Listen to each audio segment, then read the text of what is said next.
Selama sekian tahun saya memperhatikan peta demokrasi dan gerak politik di Indonesia. Saya melihat yang merusak negeri ini adalah sistem partai politik. Sehingga sampai pada akhirnya seorang anggota dewan, saudara, dari salah satu partai besar mengaku, dan itu viral, bahwa untuk membuat satu undang-undang, saudara, cukup persetujuan ketua umum partai.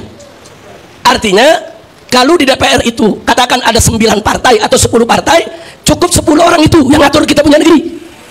Adapun anggota dewan yang mewakili partai masing-masing hanya boleh memutuskan sesuai dengan putusan ketua umumnya.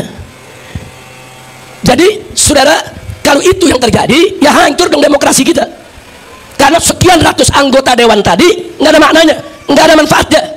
Karena kekuasaan hanya ada di tangan ketua umum partai. Sehingga para oligarki busuk, saudara, yang ingin menguasai negeri kita, cukup beli 10 orang itu saja. Beli itu 10 orang, segala macam undang-undang, segala macam regulasi bisa mereka atur yang menguntungkan usaha mereka. Kalau ini dibiarkan, hancur ini negeri. Jadi nggak usah bicara demokrasi lah, udah hancur-hancuran ini demokrasi di kita punya negeri, ya ikhwan. Nah, maka itu saya sampaikan kepada mereka ketika itu, belum lama, ya ikhwan, sebulan yang lalu, saya sampaikan kenapa kita tidak berpikir membangun negara Indonesia tanpa partai. Kita bangun negara tanpa partai. Siapa bilang negara nggak bisa hidup tanpa partai? Bisa kok. Maka itu saya mau ajak, mumpung di sini banyak alumni-alumni lulusan perguruan-perguruan tinggi, saudara. Ayo sama-sama kita berpikir. Siapa bilang Indonesia tidak bisa dibangun tanpa partai? Bisa, saudara. Kita membangun satu negara meritokrasi, di mana semua jabatan di kementerian itu dipegang oleh orang-orang dari hasil karir mereka, bukan orang partai, saudara. Dulu di zaman Soeharto, saudara, Orde Baru, dengan segala kebaikan dan kejelekannya, saudara, itu jabatan politis itu hanya sampai di jabatan menteri, saudara. Di bawah menteri semua jabatan karir, saudara. Hampir semua jabatan karir. Dirjennya dari karir, irjennya dari karir, sekjennya dari karir, eselon 1, eselon 2 dari karir. Nggak bisa orang luar tiba-tiba masuk, saudara, jadi dirjen, nggak bisa. Kalau bukan bidangnya, kalau bukan keahliannya, ya di tingkat menteri itu jabatan politik, saudara. Tapi sekarang ini udah rusak semua. Bukan hanya tingkat menteri yang jabatan politik, dirjennya, irjennya, sekjennya, saudara, eselon 1, eselon 2, sampai kepala bagian, saudara, sampai kepala bagian, semua titipan partai. Dan maaf, ada kementerian yang dipegang oleh orang partai, saudara, sampai satpam cleaning service dari partai dia, saudara. Apa ini negeri mau diatur begini bagaimana? Makanya tadi maaf saya katakan, selama sistem multi party ini masih ada di kita punya negeri, yang kalau satu kementerian dikuasai oleh satu partai, kemudian dijadikan ATM-nya, saudara, untuk membesarkan partainya, jangan mimpi demokrasi di Indonesia akan sehat. Nah, waktu itu saya sampaikan kenapa kita nggak bubarkan lagi itu semua partai. Terus ada yang nanya, Habib, kalau nanti partai dibubarkan, bagaimana milih anggota DPR-nya? Oh, gampang, DPD bisa tanpa partai. DPD para senator dipilih dari setiap daerah tanpa partai, calon independen. Kalau DPD bisa, DPR juga mesti bisa dong. Kalau perlu DPD-nya hapus, ganti DPR yang calon independen tanpa partai, sehingga setiap anggota DPR independen bisa menyuarakan rakyat tanpa ditekan oleh atasan, saudara. Bisa kok.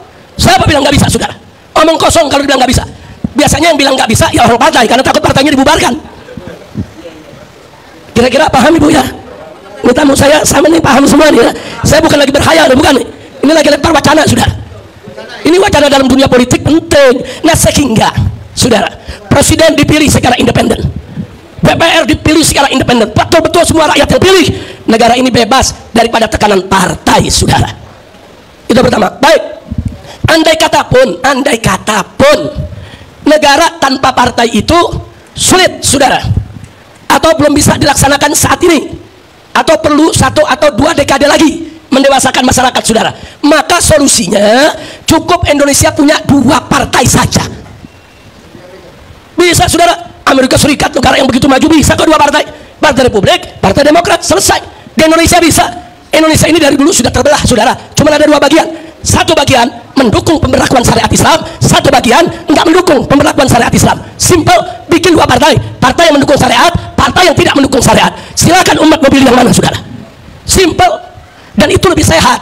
Kenapa lebih sehat? Kalau partai Islam yang menang, maka partai sekuler silakan jadi oposisi untuk menimbangi daripada kepemimpinan partai Islam. Kalau partai sekuler yang menang, maka partai Islam yang jadi oposisi.